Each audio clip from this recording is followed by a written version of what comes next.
ઝાલોદ તાલુકાના મુનખોસલા પાસે માછણ નદી પર પુલના નાળા તૂટી જતા વાહન ચાલકોને હાલાકી.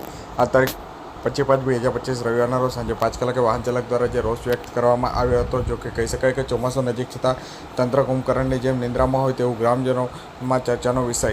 ઝાલોદ તાલુકાના જે ગ્રામીણ વિસ્તારોમાં પ્રી મોન્સૂનની કામગીરી કરવામાં જવાબદાર તંત્ર કુંભકરણ જેટલું જે નિંદ્રામાં હોય તેવું વલણ કરતો હતો તેવું ઝાલોદના ગ્રામીણ વિસ્તારોમાં જે નગરમાં ચર્ચાનો વિષય બનવા પામે છે.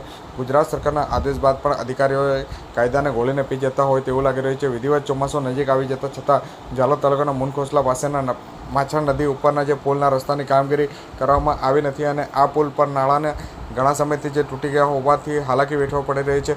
અનેક રજૂઆતો બાદ પણ સ્થળ પર જવાબદાર અધિકારીઓ દ્વારા જે મુલાકાત કરીને સમસ્યાનું નિરાકરણ લાવવામાં ઢીલી નીતિ અપનાવતા હોય તેવું લાગી રહ્યું છે. જો કે કહી શકાય કે જે ત્યાંના એક સ્થાનિક વાહન ચાલક ધર્મેન્દ્રભાઈ ડામોર સાથે અમારી વાત થતાં તેઓએ જણાવ્યું કે ઝાલોદ તાલુકાના મુનખોસલા માછણ નદી ઉપરનો જે રસ્તો છેલ્લા ઘણા સમયથી ધોવાઈ ગયો છે અને પુલના નાળા પણ તૂટી ગયા છે. આ બાબતે અનેકવાર રજૂઆત કરવા છતાં પણ કોઈ પણ કાર્યવાહી ન કરવામાં આવી છે અને ચોમાસામાં આ રસ્તા પરથી પસાર થવું ઘણું તકલીફ પડી રહી છે. તંત્ર દ્વારા તાત્કાલિક કામ કરવામાં આવે તેવી માંગ પણ ઉઠવા પામી છે.